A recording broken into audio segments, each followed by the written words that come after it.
I stood by the table draped in a cream linen cloth, holding a glass of Merlot that tasted sharper than usual, though I hadn't taken more than a sip. The living room glowed in that artificial golden warmth only Christmas lights could provide, a warmth that didn't quite reach the bones, especially not mine. Around me the air was filled with the scents of cinnamon, pine and slow-cooked ham. Voices blended into one another. Laughter, murmurs, the occasional clinking of silverware against porcelain. Then her voice cut through it all like a knife. "Here's to chasing dreams," Jessica said, lifting her glass high, her tone already laced with mockery. "Especially the ones that are worth absolutely nothing." She paused just long enough for the room to go quiet, for attention to lock in on her. "Like Melanie's startup. Currently valued at what? $1. Laughter broke out. Loud. Mean. The kind that echoes even after the sound dies. My father slapped his knee, head thrown back, chuckling in that deep, booming way that always made people think he was the life of the party. My mother sat beside him on the brocade love seat, her back rigid, her eyes flickering between me and Jessica. But she didn't say a word. She never did when it came to Jessica. The heat that spread up my neck wasn't from the wine. I didn't move. Didn't speak. I simply stood there, glass in hand, fingers tightening around the stem until I could feel the blood pulsing under my skin. My nails, freshly painted the color of cranberry, dug into my palm where I pressed them. I caught my reflection in the sliding glass doors that led to the snow-covered patio. Straight shoulders, expression neutral, jaw clenched so tightly I could feel it throb. I've learned silence is more powerful than words in these moments. Words only feed them. Jessica smiled, satisfied with the reaction she had milked from the crowd, and sat down in her usual seat, the one she claimed like a throne each year, next to Dad. She always arrived early enough to ensure that place. She'd chosen a forest green velvet dress tonight, cut just above the knee, classic and elegant, perfectly paired with gold earrings and her usual overconfident smirk. People always said we looked alike, same chestnut hair, same high cheekbones, but where I was all quiet and simplicity, Jessica was polish and performance. They never laughed at her. Around me, conversations resumed, somewhat awkwardly, a few glances cast my way that were either pitying or apologetic. My cousin Rachel mouthed something like, "I'm sorry," but didn't say it out loud. No one ever did. No one wanted to be the next target. I sipped my wine, eyes still on the glass door reflection, watching the way the lights from the tree blinked over my figure like I wasn't really there. Like I was some ghost floating between worlds. The one I came from and the one I was trying to build. The humiliation sat in my chest like a brick. Not because of what Jessica said, that part was predictable, but because of how easily everyone followed her lead. They always had. They didn't understand. They didn't see the hours I spent alone in my small apartment back in Asheville, poring over design drafts, building pitch decks, negotiating licensing terms over Zoom calls while eating ramen noodles in my pajama pants. They hadn't seen me crying at 2 in the morning after another rejection email, or the spark of hope I felt when a local investor finally said, "Let's talk." Jessica didn't care to understand. To her, I was the flaky sister who had quit a steady job in publishing to play entrepreneur. To the rest of the family, I was the odd one. Not married, no kids, no mortgage, no impressive job title they could bring up over brunch. My father still called my business your little project. I turned away from the glass, finished the wine and walked toward the kitchen. Each step felt like walking through molasses, thick and slow, every movement calculated so I wouldn't let the weight of their derision collapse me. Kept my head high. Always. That's something I had to teach myself. How to walk out of a room with dignity when everything inside you wanted to scream. I placed the glass in the sink and stood for a moment in the quiet hum of the empty kitchen. Behind me, the laughter swelled again. Someone had started telling a story, probably one of Jessica's curated tales of client triumphs or travel exploits. I breathed in deeply through my nose.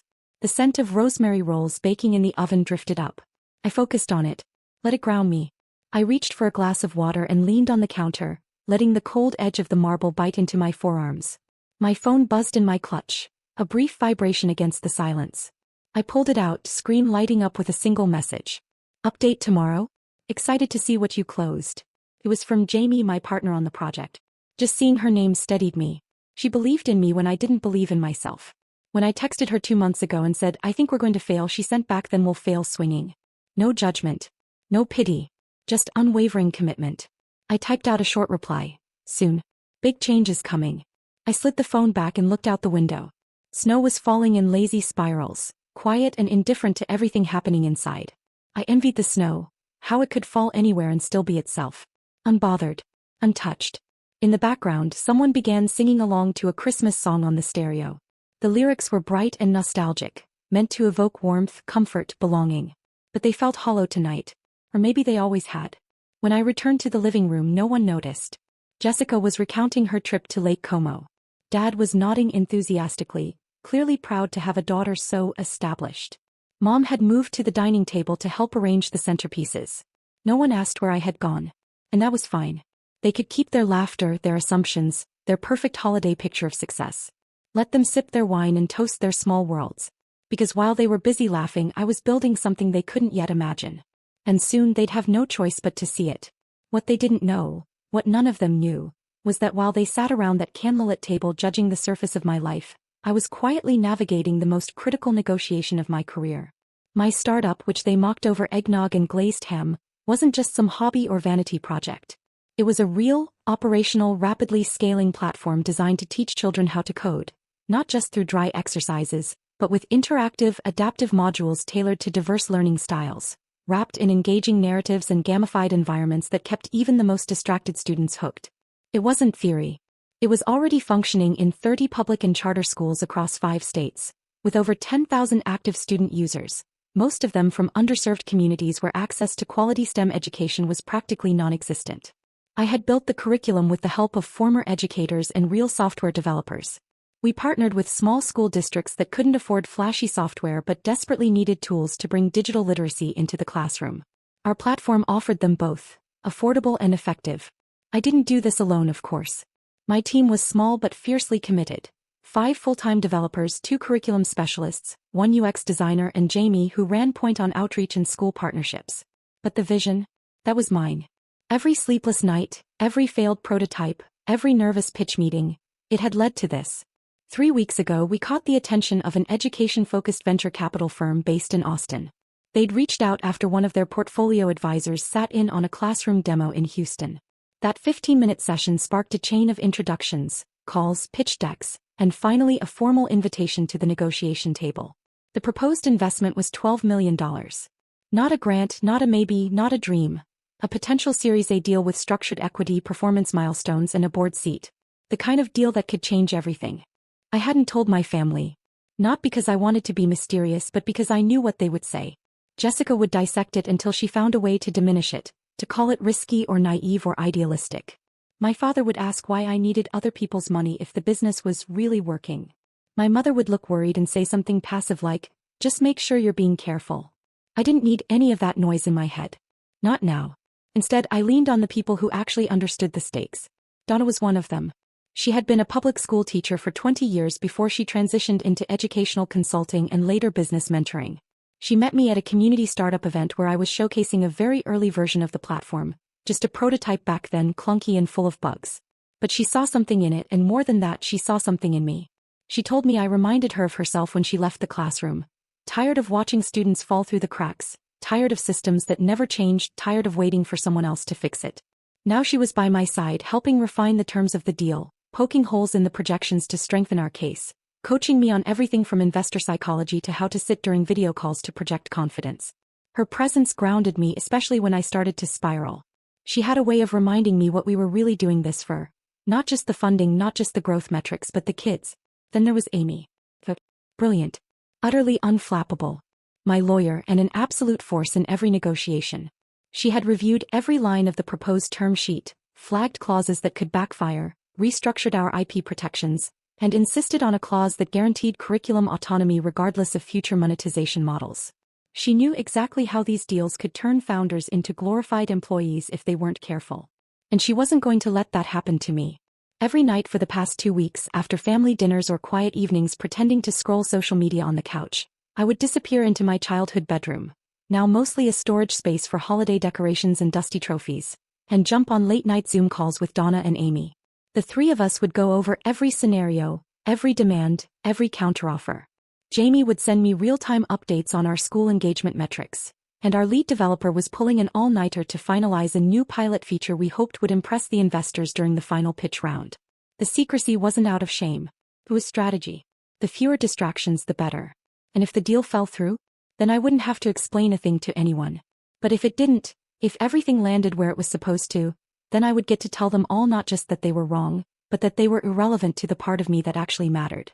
On the morning after the party, I sat in my car in the driveway, engine running, pretending to check messages while I reviewed the latest term revisions. The frost had melted from the windshield, but I still hadn't pulled out. A part of me just needed that liminal space. Not inside the house, not yet back in my real life. Just suspended between. Donna had just sent a voice note. They're softening on the milestone clause. If we can firm up the user retention data and project another 5,000 student acquisitions for Q2, I think we can get full funding without dilution. I played it 3 times. This wasn't hypothetical anymore. It wasn't an idea scribbled in a notebook or a vision board. This was real. There were lawyers, investors, money, lives that could be changed by the right tools placed in the right hands. And still no one inside that house knew. They didn't know that in 2 days I'd be flying to Austin to finalize the agreement in person. They didn't know that their laughter, their jokes, their ignorance, it all washed over me like water off stone. Because I wasn't chasing dreams. I was building something concrete. Something that would outlast every dismissive smirk, every sarcastic toast, every time they rolled their eyes at me across a holiday table. They didn't need to know. Not yet. It didn't start with some dramatic confrontation. It started, as things often do in my family, with a text from Jessica. Short, casual, and perfectly timed to seem harmless. Hey, can you spot me like $2,000 till next week? Tax mess again. No greeting, no explanation, just the assumption that I'd say yes. As I always had. Because for years, I was the one who could be guilted into believing that family meant obligation, that just for now was temporary, that silence was a virtue when it kept things peaceful. I stared at that message for a long time. Not because I didn't know what to say, but because I already knew what I would say and I needed a minute to feel steady in the truth of it. I typed slowly, deliberately, I'm not able to do that. Just that. Not sorry. Not maybe later. Just the truth. Her response came 2 hours later. Wow. Good to know where we stand. No emoji. No period. The passive-aggressive punctuation of someone used to getting what she wants and now stunned into offense. But it wasn't a surprise. She'd done this dance before. The subtle manipulation, the indignation, the quiet campaign afterward to remind the family who the selfish sister was. What made it different this time was that I didn't follow up. I didn't call to smooth things over, didn't send her a long paragraph explaining my reasons, didn't reassure her that I still loved her. Because the truth was, I wasn't sure I did anymore. At least not in the way I had always forced myself to. She had borrowed money from me 5 times in the last 2 years. Small amounts at first, a few hundred here and there, always with a story. A client hadn't paid on time, her bonus was delayed. A car repair had wiped her out unexpectedly. But then it became more. 1,000, 1,500, 2,000. I never saw any of it back. I stopped expecting to. The worst part wasn't the money. It was the entitlement. The way she asked, as though I owed her. As though I was lucky to be in a position to help and therefore ungrateful if I didn't. It wasn't just Jessica either. My father once joked about how funny it was that my business account was still linked to that joint family savings account we'd opened years ago for a short-lived real estate idea that never materialized. He made a passing comment over dinner, something like, "You never did close that thing, huh? Guess it's still handy to have access in case of emergencies." I remember freezing mid-bite, the realization hitting me like a cold wind through a cracked window. That night, I logged into the account and transferred every remaining cent to a new private account, then initiated closure of the joint one. It was symbolic more than anything. The account only had a few $100s left, but it marked a line I was finally ready to draw. Then came the request for the office key. It was subtle like everything else they did. My father had called me, voice unusually light, pretending to be curious. "Hey kiddo, do you happen to have a spare key to your office? Just thinking, in case anything ever happens and someone needs to get in. Safety and all." I said no immediately. Not even a pause. And I said it in a tone I had never used with him before. Calm, firm, absolute. There was a beat of silence on the line. Then his voice changed, a slight edge creeping in. "It's just a key, Mel. You really don't trust your own family?" "No," I said quietly. "Not with my work. Not anymore." I hung up not long after that. My hands were shaking, not from fear, but from the unfamiliarity of standing my ground without apology. The next day I changed the locks. I didn't tell anyone. I didn't announce it. I just did it. It was a clean, small action that severed something larger than the brass mechanism on the door. The truth is, they had grown comfortable with the version of me that didn't push back. The one who absorbed tension like a sponge, who bailed them out silently, who let sarcasm and cruelty pass for humor because speaking up only made things worse. That version of me made their lives easier. They had no idea who I had become, or maybe they had, and that's why the jokes were getting sharper, the asks more frequent. Maybe they sensed the shift and wanted to pull me back into place before I slipped fully out of their reach. But I was gone already. Every boundary I set was met with confusion, then anger, then a stony, chilly silence. I didn't fight it. I didn't chase them. When Jessica texted again days later, a longer message this time mixing condescension with guilt, telling me how disappointed she was in how cold I had become, I didn't respond. When my mother called, her voice strained, asking if I could come over to talk things through, I told her gently that I was busy preparing for travel and wouldn't be available. Busy wasn't a lie. I was preparing to take the most important meeting of my life, one that would redefine not only my business but my future. And for once, I wasn't going to carry the weight of their disapproval with me into that room. For once, I wasn't going to shrink myself down to fit into the version of me they could tolerate. It's a strange thing mourning people who are still alive. But that's what it felt like. Not rage. Not bitterness. Just a slow, steady grief for the connection I'd tried for so long to maintain even when it hurt. The grief came in small waves. While brushing my teeth and realizing I didn't have to call anyone to explain my schedule, while looking at my phone and noticing there were no messages to read between the lines of, while sitting in silence and feeling for the first time like it was actually mine. They used to think I was weak. Maybe I did too. But it takes strength to walk away from a version of love that only survives if you keep betraying yourself. And I wasn't willing to do that anymore. The message came in just after 7 on a cold, gray Tuesday morning. I was sitting at my desk with a mug of coffee still too hot to drink, staring at my to-do list for the day, half of which involved prepping materials for our final investor meeting in Austin.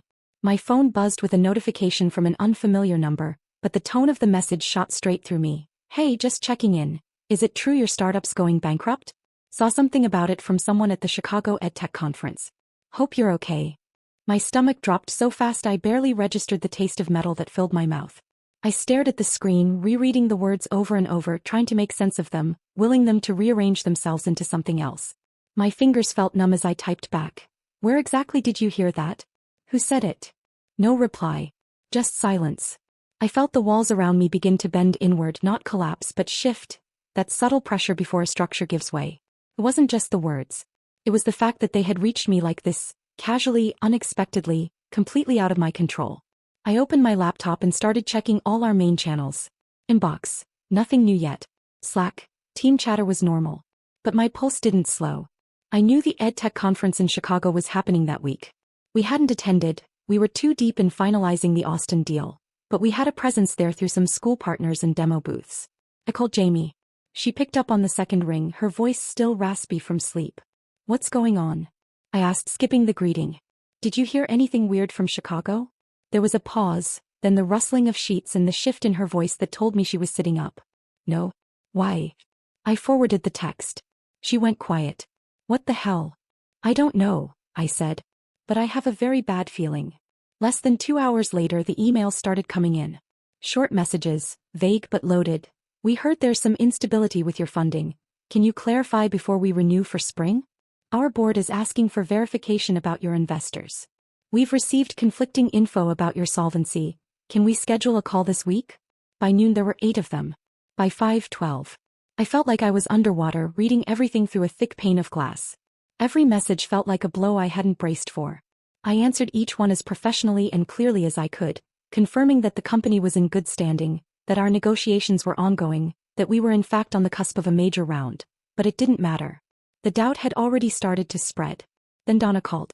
Her tone was clipped, urgent. We've got a problem. I just got off a call with one of our investor liaisons. He heard rumors at the conference in Chicago that our numbers are inflated, that you've failed to secure any backing, and that the company's running on fumes. From who? I asked, already knowing the answer in my gut. She hesitated. He said the name Tara. And just like that, it all made sense. Tara.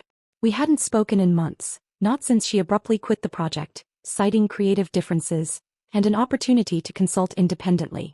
I had been shocked when she left, but I hadn't fought her on it. The tension had been growing for weeks. She wanted faster growth, flashier features, things that looked good on pitch decks but didn't align with our mission or the needs of actual students. I was clear about our priorities. She was clear she didn't agree. We parted ways with tight smiles and an NDA. What I didn't realize was that while I had moved on, she hadn't. Apparently, Tara had been at the Chicago conference networking aggressively, introducing herself as a former co-founder of the platform, name-dropping just enough to sound credible, then planting seeds. Subtle, insidious. The company was crumbling, we'd lost investor interest, school numbers were exaggerated, and I was scrambling to cover it up. It was a calculated hit, delivered with the precision of someone who knew exactly where the weak points were.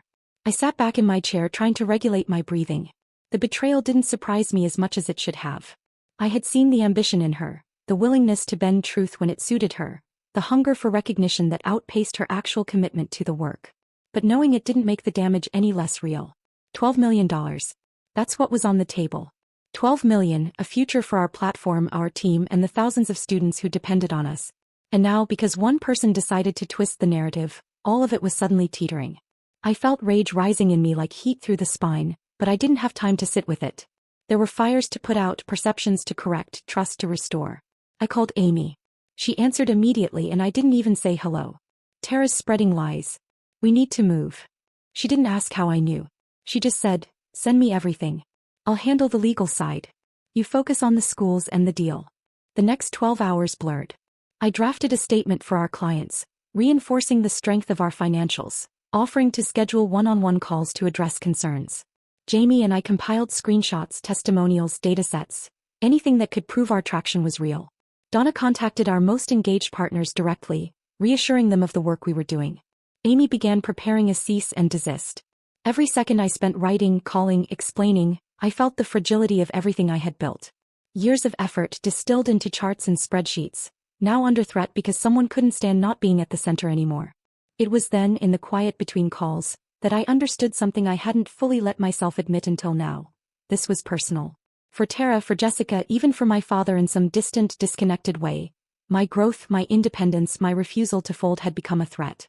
My success wasn't just mine anymore. It was a mirror they didn't want to look into. And I was tired of pretending otherwise. They could say whatever they wanted.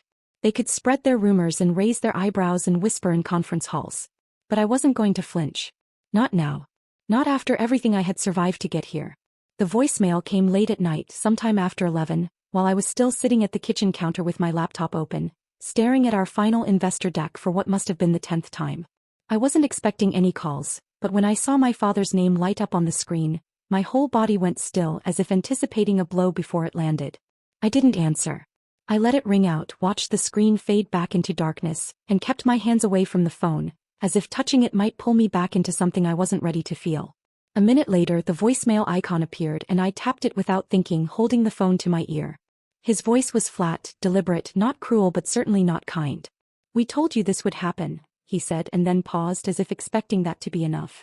You had every chance to do something stable. Something real. I don't know what you thought this was going to be. Maybe now you'll finally wake up. He hung up without saying goodbye. I stood there for a long moment, not moving, just letting the weight of those words settle around me like dust on old furniture. Not because I was surprised, but because no matter how many times he made me feel like this, small, reckless, foolish, there was still a part of me that wanted him to be wrong. Not just because I needed him to believe in me, but because I had worked so hard to prove that I was worth believing in. I put the phone down, walked to the sink and ran cold water over my wrists until the sting in my chest dulled. Then I sat back down and kept working. The next morning I saw the message from my mother. Not a call, not even a full sentence, just a short, carefully worded text that read, "Maybe it's time to reconsider what's most important. We're always here for you." I could almost hear her voice in the phrasing, that soft, practiced cadence she used when she wanted to offer comfort while still making sure I knew she agreed with him. That tone that made her feel like she was being supportive, even when her words landed like a verdict. She wouldn't say it outright, of course. That wasn't her way. She never told me I was wrong, she just suggested I look at the bigger picture, or that maybe this isn't the right season for risks, or that it's okay to step back. But the implication was always the same. Give up. Come home. Let it go. And then Jessica. No hesitation, no subtlety, just a blunt, mocking message that lit up my screen while I was in the middle of editing a retention metrics slide. Coding for kids? Seriously? This is what you risked everything for? I didn't respond. Not to any of them. Not because I didn't have words, but because I finally understood that there was nothing I could say that would make them see what they had never cared to understand in the first place. They weren't just skeptical. They were invested in my failure. Not consciously perhaps, but deeply. Because if I succeeded, it would mean that all their certainty, all their traditional definitions of success and security and respectability, might not be absolute. It would mean they were wrong about me. And worse, it would mean I had never needed their approval at all. That was the part they couldn't stomach. I closed their messages without replying, closed my inbox full of doubts and half-veiled threats from worried school administrators, and turned back to the one thing that still made sense: the deal. The $12 million investment that would allow us to scale, to expand our reach to every corner of the country, to bring this platform into schools where students had never touched a line of code in their lives. Children who deserved better than worksheets and outdated software. Children who didn't need to be told their dreams were too big. Children who reminded me of myself. Too quiet, too ambitious, too easy to dismiss. I focused on the pitch. Every word. Every slide. I fine-tuned the language to make it impossible to ignore, undeniable even to the most skeptical reader. I rehearsed my delivery late into the night, recording myself, watching, adjusting. I didn't think about Jessica's smirk or my father's voice or my mother's subtle disapproval. I blocked it all out. Because their belief had never built anything for me. And their doubt wasn't going to destroy what I had built for myself. The nights leading up to the meeting stopped feeling like time at all. They blurred into one long stretch of light, movement, and focus, broken only by coffee refills and the occasional stretch of my neck to release the pressure building at the base of my skull. The apartment was a mess. Cables everywhere, whiteboards covered in half-erased equations and product diagrams, laptops open on every surface, empty mugs stacked beside old takeout containers we didn't have time to clean. And yet, in the middle of all that chaos, there was clarity. Donna sat across from me on the couch, still in her blazer from the day, a pencil tucked behind one ear, flipping through printed pages of the updated financial projections. Every few minutes she made a sound, a sharp little hum, before scribbling something and sliding the page toward me. She was relentless, precise but never condescending. She treated my work with the seriousness it deserved.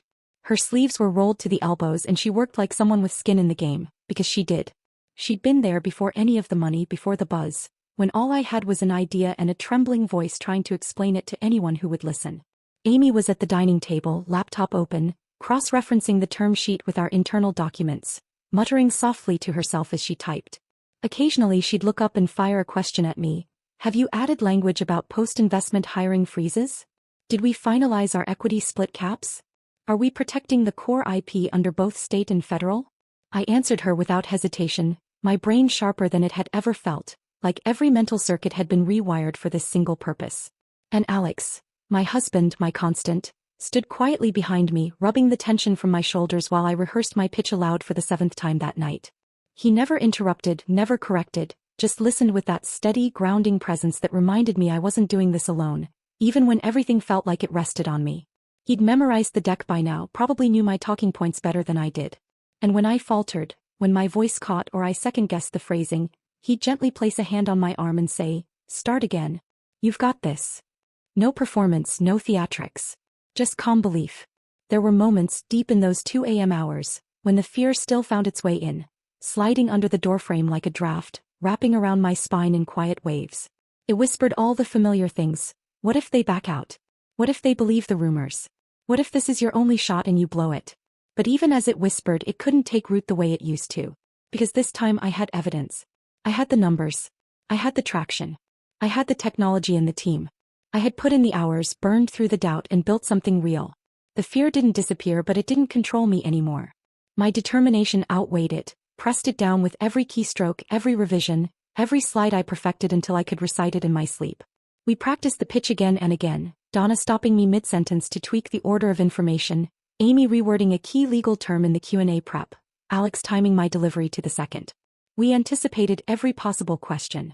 We rehearsed contingencies for technical errors, projected reactions, strategized how to pivot if one of the partners in the room went cold. Every single angle was examined, rehearsed, prepared. There were no more assumptions. No more relying on luck. The night before the flight to Austin, I didn't sleep.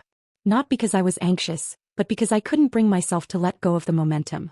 I sat in my office, lights dim, the city outside my window pulsing with soft orange halos, and reviewed our platform one last time, clicking through the student dashboards, reading the feedback from teachers, watching the engagement metrics climb in real time. Thousands of students. Thousands of futures we were already helping shape. It humbled me. It fueled me. It reminded me that this deal wasn't just about saving the company or proving something to my family or silencing the voices that doubted me. It was about expanding access, building something that lasted, and making damn sure that no child felt as invisible as I once did. By the time the sun rose, I was ready. I wasn't sure how they would receive me in that boardroom. I couldn't control what they'd heard or what biases they brought with them. But I could control what I said, how I said it, and what I stood for. And I knew with complete clarity that I didn't come this far to ask for permission. I came to lead. 2 weeks. That's how long it had been since the Christmas party where they laughed in my face. since Jessica's smirk over her wineglass, since my father's voice filled with certainty that I would fail, and my mother's quiet, clipped disappointment disguised as concern. 2 weeks since the rumors, the emails, the tension thick enough to press on my lungs like weight. 2 weeks of silence from the people who said they loved me. And now, I stood in the center of our office, surrounded by my team, my hands still slightly trembling as I stared at the final signed documents on the screen. $12 million. Fully committed. Cleared. Transferred. And not just that, a company valuation of $60 million. 60. It didn't feel real at first, not even as Amy hugged me so hard I nearly dropped my phone, not even as Donna stepped back, hands on her hips, tears silently rolling down her cheeks with a smile so proud it made something break loose in my chest. Even then, a part of me hovered above the moment, watching it unfold as if for someone else. I didn't cry at first. I couldn't. I was too stunned, too full. But then Jamie burst into the room with 2 bottles of champagne and Alex behind her carrying pizza boxes and paper hats from a party store, grinning like a child. She shouted, "She did it." And the room erupted into cheers, clapping, laughter, the kind that doesn't hurt. I looked around and realized every single person here had fought beside me for this. Every single one of them had stayed when it would have been easier to go. This wasn't just my win. It was ours. The cork popped, foam shot over the edge of Donna's laptop and no one even cared. We poured champagne into mismatched mugs and water glasses, someone turned on music from a half-broken speaker, and in that little office space, where the paint still peeled in one corner and the chairs didn't match, we celebrated like we'd just changed the world. Because in our own way we had. I walked to the window, the glass cold against my knuckles as I leaned into it for a moment, looking down at the street below. The city was just beginning to light up in the fading gold of late afternoon, cars moving slow in traffic, people bundled in coats, the world unaware that something had shifted. My phone buzzed again, this time with a notification from our platform. One of our earliest users, a 7th grader named Luis from a middle school in Tulsa, had just published his first game. It was a small puzzle-based adventure, built entirely in our environment, with pixelated art and surprisingly clean logic for a 12-year-old. He titled it Dream Escape, and the opening line in his description said, "Built this in class on my school Chromebook. Hope you like it." The notification included a link. I clicked it. The game had already racked up over 1,000 plays in under 3 hours.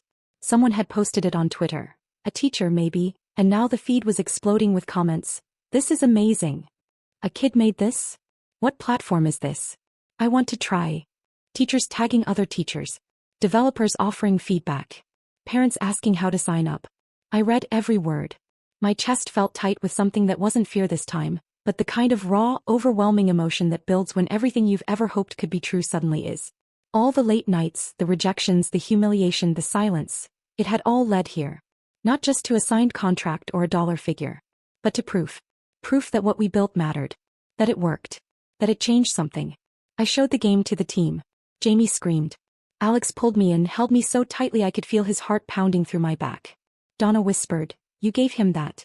You gave all of them this." And that's when I started to cry. Not the quiet kind, not the controlled tears of someone trying to keep composure, but real, shaking sobs that left my face hot and my vision blurred. They weren't tears of relief. They were release. Years of being talked down to, underestimated, dismissed. Years of carrying something inside me that I couldn't make anyone else see. All of it came pouring out in that moment. And no one looked away. Later that night, long after the champagne ran out and most of the team had left, I sat on the floor of the office with Alex and Donna. Shoes off, hair a mess, eyes swollen from crying. We didn't talk much. We didn't need to. The silence between us was soft, full of gratitude and exhaustion and something like peace. The emails from reporters had started trickling in. Requests for comment, for interviews, for confirmation. The kind of emails that used to feel like fantasy. My inbox was filling fast, but I didn't open any of them yet. I just sat there back against the wall and let myself feel it. Not the pressure, not the fear, not the need to prove anything. Just the truth. We had done it. The call came just after dusk, when the last rays of sunlight bled into the sky and the city outside my window turned into a quiet grid of golden rectangles. I had just finished reading through an email from a superintendent in Ohio who wanted to roll out our program district-wide, and my fingers were still hovering over the keyboard when the screen lit up with my father's name. For a moment I just watched it ring, the name bright against the background of everything that had changed. I didn't know what I expected. Maybe silence, maybe another veiled jab. Maybe some awkward inquiry masked as concern. But when I answered, his voice was already halfway into a performance. Smooth, upbeat, drenched in pride that he had never once shown when I needed it. "We're proud of you. he said as if he had always been on this side of the story. I saw the article. 60 million? That's no joke. Looks like everything's paying off. It's a big moment. For you, for all of us. This is a win for the family. I didn't speak. I let him fill the silence, and he did eagerly, going on about how he'd always known I was onto something, how he used to tell people I was working on important tech stuff for kids, though he'd never once said anything close to that when it mattered. Now apparently I was a success, and that meant something to him. Not because he understood what I'd built, but because now he could say he was related to it. As if blood alone gave him a share in it. He talked for 5 minutes straight, then paused, clearly waiting for me to say something. I didn't. I let the silence stretch out between us, not cruel, just clean. I wasn't angry anymore. I simply had no energy left to pretend. Later that evening, a text from my mother arrived. It was long, worded carefully, like one of her holiday letters where she tried to sound both warm and composed. "We're so happy for you," she wrote. "You've worked so hard. We always supported you, in our way. I know things got tense, but we want to be part of this now. We helped where we could. We care." I read it once and closed the message. The thing was, I remembered exactly how they had helped.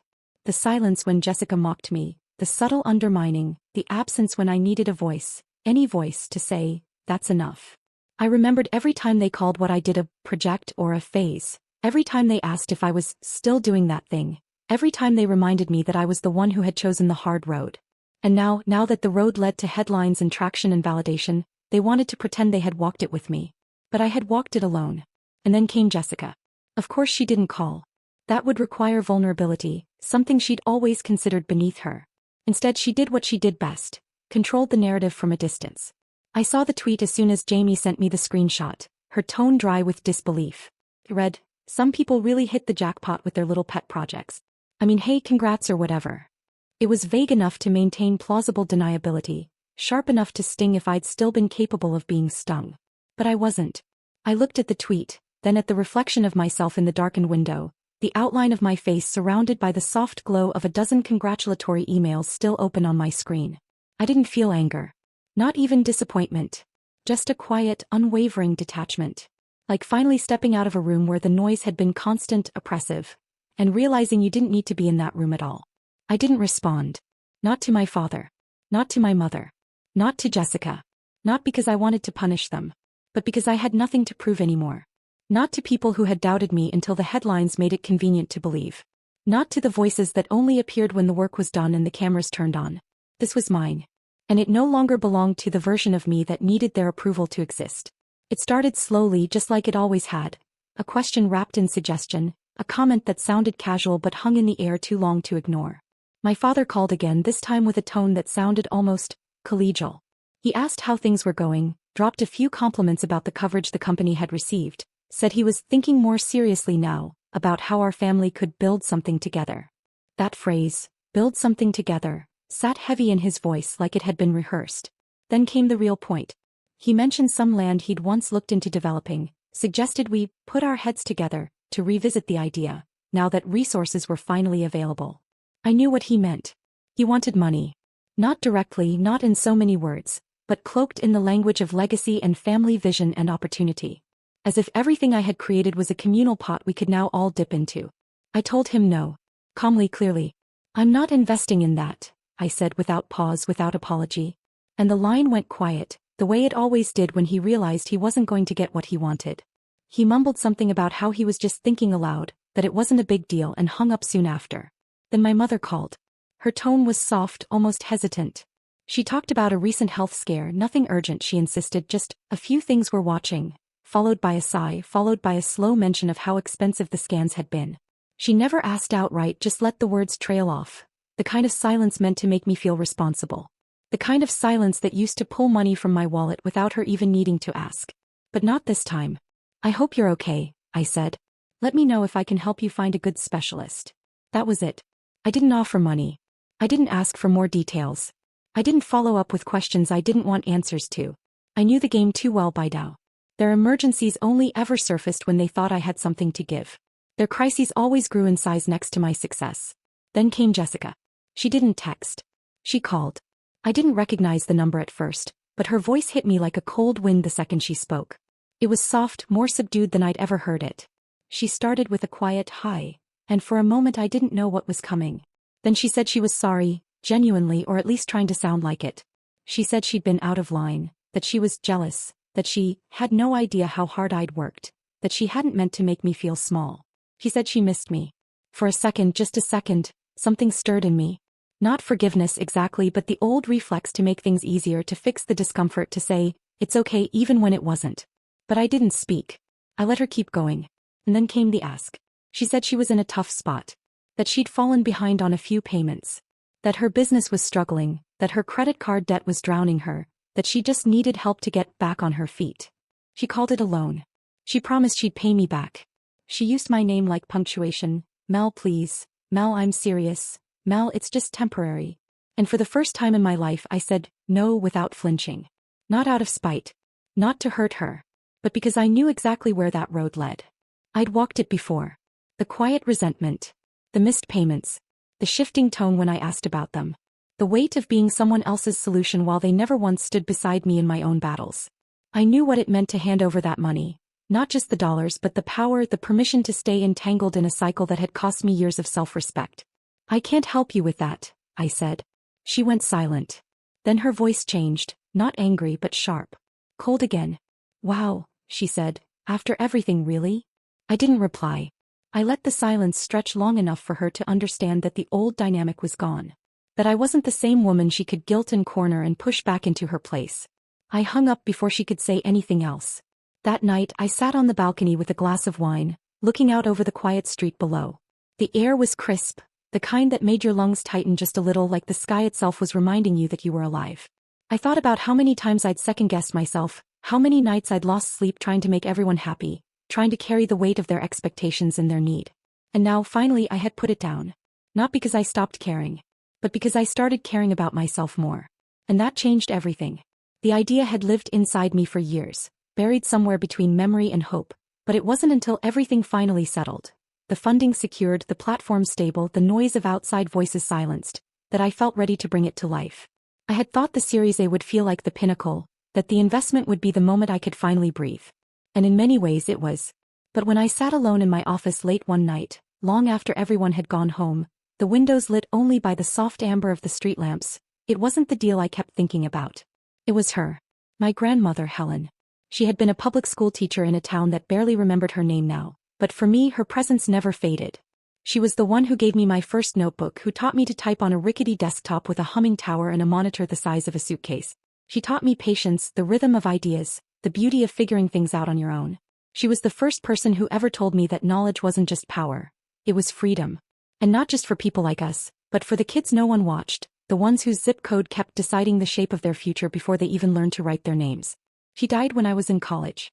We buried her on a quiet February morning with frozen ground under our feet and a dozen former students lining the path in wool coats and tearful silence. No one had money for flowers, but they brought folded letters, scraps of notebook paper, pieces of writing she'd returned to them with encouragement scribbled in red pen. I didn't speak that day. I couldn't. I stood in the back, hands clenched, wishing I'd told her what she meant to me. So I named the fund after her. Helen Tech Fund. It felt right. Not just as a tribute but as a correction. A redirection. A legacy that finally reflected what I'd always believed this work was about. I announced it quietly at first. A short post, a press release tucked into the bottom half of our company site. No loud campaign, no photo shoot. Just the name, the mission, the structure. Grants for teens from low-income neighborhoods who wanted to build their own tools, their own ideas, their own edtech solutions. Not scholarships for top grades or elite test scores, but support for kids with vision, kids who were already hacking together fixes for broken systems, kids who had never been told that their ideas could be more than survival. Within hours, the response exploded. Educators started tagging each other. Students sent messages asking how to apply. A teacher from Baton Rouge wrote to tell me about a student who'd taught himself Python on a borrowed tablet and built a reading comprehension bot for his ESL classmates. Donna called me with tears in her voice. Amy sent back the first draft of our legal framework less than 24 hours later. Already annotated, already tight. They didn't even need me to ask. They understood immediately what this was. Not just an extension of our company but something pure. Something deeply personal. We structured it so that the fund wouldn't just hand out money but mentorship too.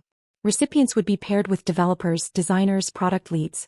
People who looked like them, sounded like them, came from places like theirs. They would be seen. And more importantly, they would be trusted. The day the paperwork was finalized, I sat at the same desk where I had once cried over our first failed funding pitch and looked at the name in black ink at the top of the letterhead. Helen Tech Fund. Founder, Melanie Gray. And for the first time in my life I felt not just proud, but whole. This was my real legacy. Not the money. Not the valuation. Not the headlines. But the fact that somewhere some girl sitting alone in a too-quiet library, or on a broken chair in a cramped apartment, might stumble across a grant named after a teacher she'd never heard of, and realize that someone somewhere believed in her before anyone else did. By February I started hearing things. Nothing dramatic at first, just quiet mentions, fragments of conversations I wasn't supposed to be part of. A colleague forwarded me a LinkedIn post from a finance circle, not to gossip, but because it directly referenced the kind of toxic professional behavior that had finally caught up with Jessica. The tone was clinical, detached, but between the lines it was unmistakable. It was about her. She had lost her biggest client. The one she always flaunted at family gatherings, the one she said had opened all the doors for her in the first place. Apparently, someone in their leadership had come across her public comments, not just the tweet about my startup, but older ones too, posts laced with sarcasm, passive-aggressive remarks about younger women in tech, and offhand insults that had once been brushed off as edgy but now read as bitter and mean-spirited. She'd always had a sharp tongue, always positioned herself as smarter than everyone else in the room, but in a space where reputation is currency, that kind of ego has an expiration date. Her name started disappearing from industry roundtables. Conference invitations dried up. The firm she worked at, the same one she'd used to validate her superiority over everyone in the family, had begun downsizing, and though they didn't say it publicly, people knew why she was on the list. Clients had become uneasy. Her presence wasn't seen as an asset anymore. She had become, in every professional sense of the word, a liability. I didn't react. Not out loud. Not to anyone. When Jamie showed me the article speculating on internal conflicts within Jessica's firm, I just nodded and closed the tab. When a former colleague of hers reached out to me, casually mentioning that they were looking for a new environment after things turned sour over there, I didn't ask questions. I didn't want to know more than I needed to. I didn't dig. I didn't gloat. I just let it be. Because for the first time in my life I didn't need to see her fail to feel free. What happened to Jessica wasn't satisfying. It didn't fill me with triumph or some neat sense of justice. It just made sense. Actions had consequences. Words had weight. And eventually, people stopped excusing cruelty dressed up as confidence. She had built a persona that thrived on being untouchable, but when the foundation cracked, there was no one left to hold her up. Not because people enjoyed watching her fall, but because she had never given anyone a reason to want to catch her. I didn't send her a message. I didn't mention what I knew. I didn't even bring her name up to the people who asked about her. Not out of spite, I just didn't want her taking up space in my life anymore. She had already taken too much for too long. One morning, while walking to the office with a warm coffee in hand and the Helen Fund's inbox filled with applications from kids who wanted to build, not tear down, I paused for a moment at the corner just before our building. The air was sharp with winter, and the sky had that clear, pale tone that always made the city feel open and full of possibility. I thought about everything that had happened, the years of doubt, of holding my breath around people who were supposed to protect me, of shrinking just to make others comfortable. And then I thought of Jessica, and how she had finally run out of room to be who she had always been without consequence. I didn't smile. I just exhaled. And walked inside. The email came late in the afternoon, just as I was wrapping up a mentoring call with a high schooler from Newark who had been selected for the first cohort of the Helen Fund. I was still smiling from the conversation, the kind of deep, quiet satisfaction that came from knowing exactly why I was doing what I was doing. Then the notification popped up in the corner of my screen, from Tara Williams. No subject line. Just her name and the familiar pang in my chest that arrived with it. I opened it without hesitation, not out of curiosity, but out of a sense of obligation to myself. I had no intention of engaging, but I needed to read it, needed to face it one final time without fear or hesitation. It was long. Of course it was. 3 full paragraphs of apologies.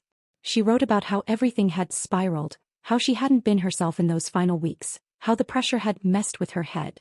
She referenced the rumors she'd spread without naming them directly, calling them mistakes, and things said in a dark moment. She said she regretted everything, that she had watched the platform grow from a distance and felt so proud of what I'd built. She even called it beautiful. Then the shift. She wrote about an idea, something she was working on now, a tool for adaptive literacy support, and how she saw a natural synergy with what we'd already developed. She said she wanted to talk. Not for forgiveness, she insisted, but for the future. She said we could build something together again. As if the sabotage, the deliberate damage, the choice to lie in public forums had been some passing lapse. As if trust was something we could just reset like a whiteboard wiped clean. I stared at the screen for a long moment, not angry, not hurt, just very still. Because I finally understood something I hadn't been able to put into words back when she walked away. Some betrayals are not about one moment.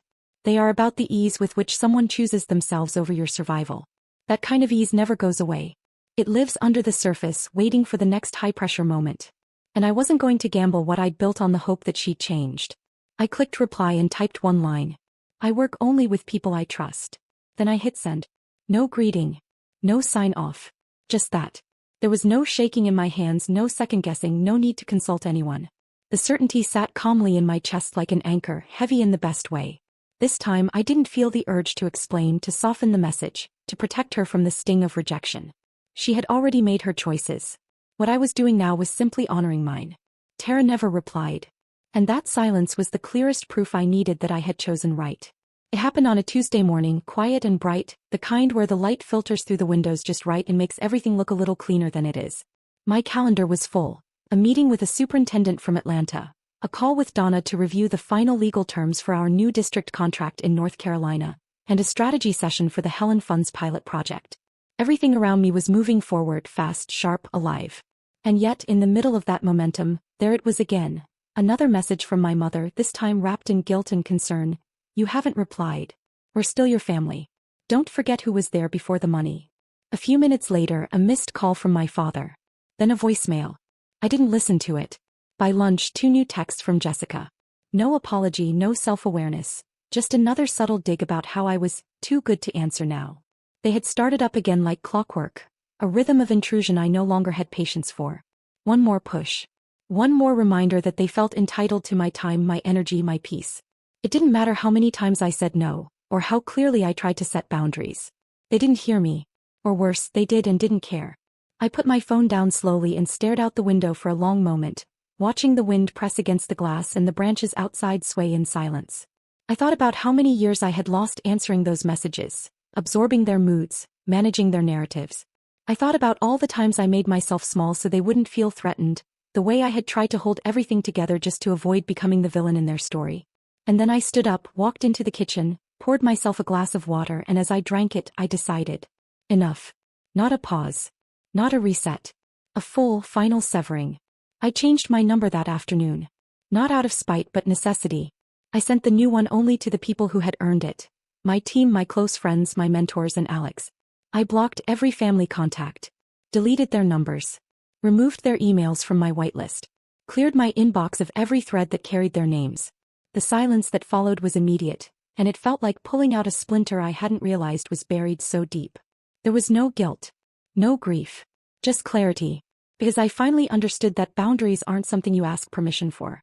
They're something you enforce even if your voice shakes, even if the world around you screams that you're selfish, cold, ungrateful. I wasn't any of those things.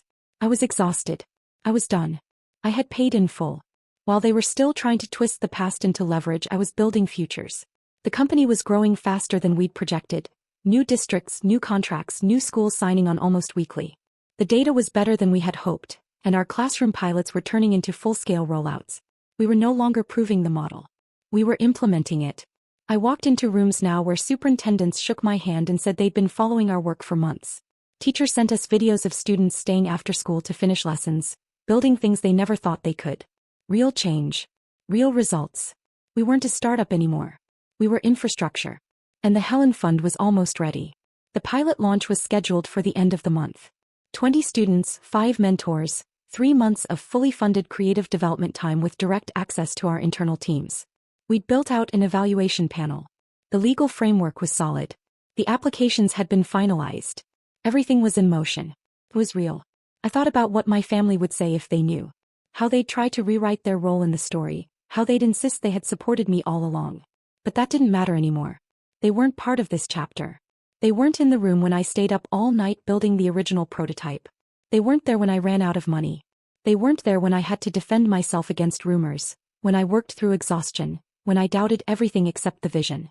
They weren't there when I made the decision to rise, even if it meant walking alone. They chose not to see me until there was something to take.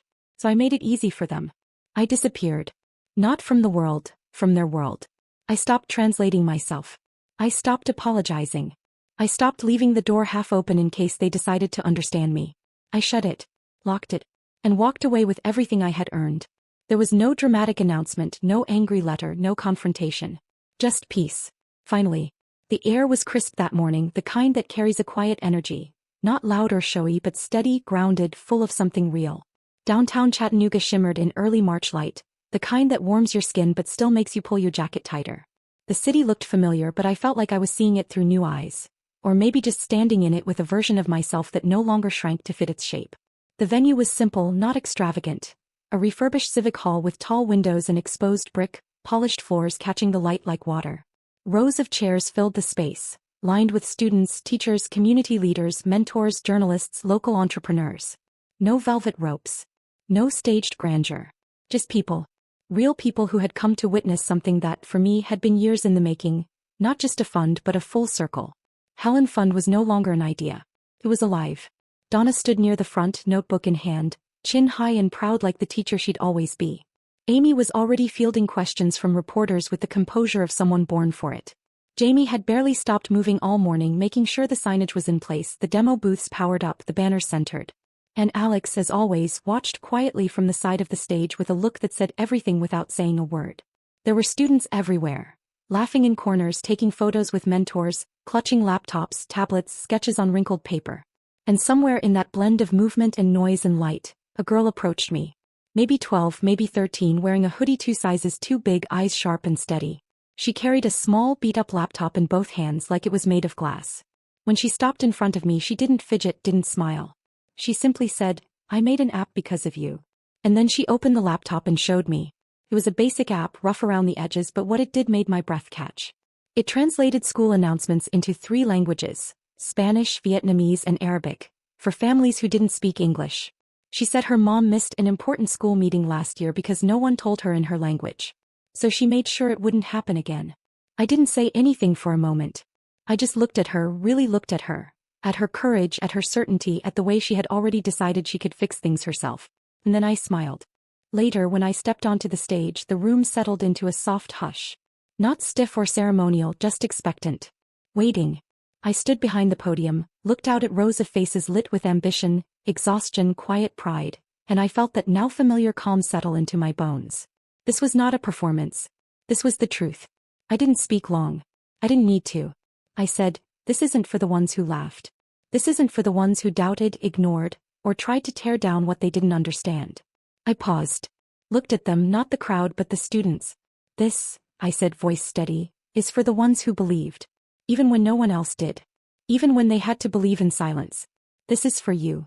Applause followed, not thunderous, not chaotic. Just deep, warmful. The kind that reaches you in places too quiet for noise. There were camera flashes, people lining up to speak with me, hands to shake, stories to hear.